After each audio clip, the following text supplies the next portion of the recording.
J.K. Rowling is tanking her career by making stupid tweets, which is like stupid. I mean, they're pretty like monumentally stupid. It's but pretty it's amazing. interesting because like the libs love Harry Potter because they think that like the world is That's Harry the best Potter part, and, like, Trump, actually. Yeah, they think that Trump is Voldemort and that we are the Order of the Phoenix and like you know the resistance. Literally, that's what they think. So I think it's kind of weird that like now they all hate her because it makes me so happy. Not the actual like transphobia part, but like the irony part. I've seen so many people like come to the understanding that the books are fucking like they have a lot of racist tropes in them. Yeah. Like fucking the only Asian woman in the books is called Cho Chang, like which is basically like a step above Ching Chong. Like is it? I mean, is it even a step above? Because it's basically the same thing. All the kids that liked Harry Potter in school were kind of weird. Let's be fucking honest. Like the kids that are into Pokemon, that's a given. Everyone fucking loved Pokemon. Kids are into Yu-Gi-Oh! They were like the prerequisite weebs. And then the kids that were into fucking Harry Potter, they were just the kind of weird ones that read too many books.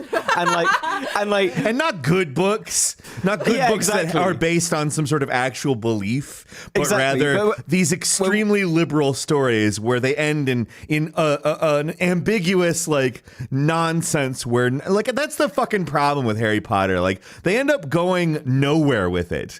Ultimately, like they beat Voldemort and then they become cops. I liked a series of unfortunate events. Me because too. That they were great because I discovered them when I first went to boarding school and like I felt I resonated because it was like the Baudelaire kids got chucked from to and fro and shit, and I was like, I feel this pain. But then it started to get annoying because it was like, are they ever gonna settle down? Is Count Olaf ever gonna fucking leave them alone? It was like the same sort of it was like it exacerbated my attachment issues because they would find a guardian, get comfortable there, then Count Olaf would come. That's the whole point, though. Is just like fuck with you. Like that's it's there. That's the story. It's the story of fucking with the person reading the books. Plus, the ending was really like they warn you the whole time that the ending is gonna be sad and it's gonna like. It wasn't like terribly sad, but like it was still.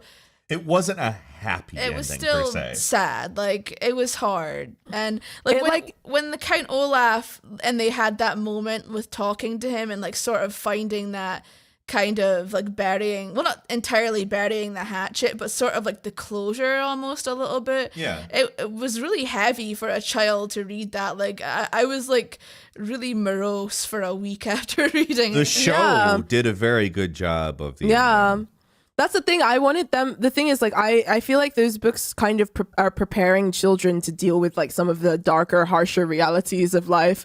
It's like, oh, the people you love are not always going to be around you. Sometimes they're going to betray you. Sometimes they're going to become a billionaire and then a transphobe. Exactly. That's kind of why I preferred those books, because I guess it wasn't shielding you from some of the harshness of reality in that regard. And I actually liked Harry Potter as a kid, but like looking back on it, you really have to wonder what like Rowling was thinking with the whole like Harry Potter's parents die, he becomes a wizard, and you would think something interesting would be to see how he financially handles that despite having no parents, but it's like his parents left him a vault of gold. It's like what the fuck? Literally. Like but that's the thing though, J.K. Rowling, she's sort of a class tourist because she basically grew up in like a middle class family, but then she went to university, studied and then she became a writer, and she was poor for a long time, living in London on benefits basically while she was writing. And she was homeless for a period of time. No, she's in terms of she didn't grow up desperate. She grew up and that's what enabled her to go to a good university and all of those things. But it was sort of, she was like one of those downwardly mobile middle class people that we have a lot of basically. And she was homeless for a while. She was on benefits for a while. And then her book got picked up miraculously, and then she became a billionaire. But then obviously she's like a lot more out of touch now because of that in that regard. And I mean, she has some opinions on, she seems to feel very strongly about gender justice issues which I find bizarre because it's like you're a millionaire, like you said, Peter. Billionaire. She's made over $1 billion. She's a billionaire. Yeah, it's like why doesn't she go and drink out of a coconut? Yeah, exactly. On an Go island somewhere. fucking sit on a beach. Sit on a beach. What the fuck are you doing? Phenomenon you see with so many billionaires though, like there's Notch who made Minecraft and sold it for who seemed like a nice guy for a while, and he just completely went off the deep end and is another Twitter addict. And then there's also Elon Musk, of course, who cannot stop showing his arse on Twitter. Like it's people think money, like when you have that amount of money, it's going to fulfill your need for like validation and stuff, but no, like these people still crave to be heard. They crave to be validated and to have their opinions validated, and oftentimes their opinions are trash. So more often because they have so much fucking money, they don't have to talk to anybody for real. What annoys me so much about Elon is that he seems to have this reputation as the woke billionaire, and like he made all the fucking woke tweets that he has about anything remotely to do with anything good are all literally like those kind of like stoner moments you have when you're 17 almost. Like that's the thing. The one that was recently where it's literally like, oh, isn't it weird how like pot is now a vital industry in the pandemic, even left open when years ago it was illegal and there's thousands of people in prison for it. Shouldn't we like release them? Like, yeah dude, said something. What the fuck? Notice he didn't mention race. He didn't mention the fact that that's the thing. Black He doesn't. People that are affected by that. He didn't say. But that's the thing. He never got to be a stone 17-year-old. Like a lot of these people had very dysfunctional upbringings and never really got to have the like. Everybody gets high, dude. Like chill. Like there's no like they never got.